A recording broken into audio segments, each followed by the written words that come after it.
बोला आदेश प्राप्त नहीं हुए सुमंत जी, एक कारण मैं आप लोग लेके नहीं जा सकूं, आप लोग यही से वापस चाल लग ये दृश्य केवट जी देखा।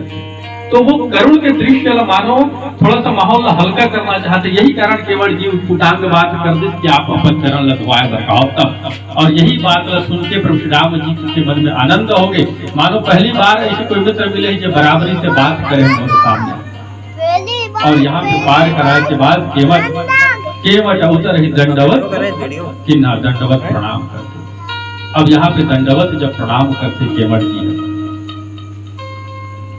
तो प्रभु श्री राम जी कहते कि देखो कोई दंडवत प्रणाम कर दिस मतलब कार्य करे के बाद प्रणाम कर दिस मतलब कहा जाए तो वो एक प्रकार से अपन पारिश्रमिक मांगत। राम जी समझते कि ये केवट का मांगत है, पारिश्रमिक मांगत।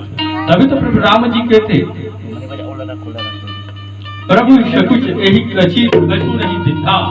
प्रभु जी संकोच में आ गए कि मैं कुछ नहीं दे सका, काबर की तापस वेश में तपस्वी की वेश में प्रभु श्री राम जी आए, संकोच में पड़ गए। देखिए देने वाला और लेने वाला कैसे होना चाहिए, कथा प्रसंग में बाबा गोस्वामी तुलसीदास जी बताते, जब प्रभु राम जी के संकोच न देखते, कौन देखते? माता सीता देखते।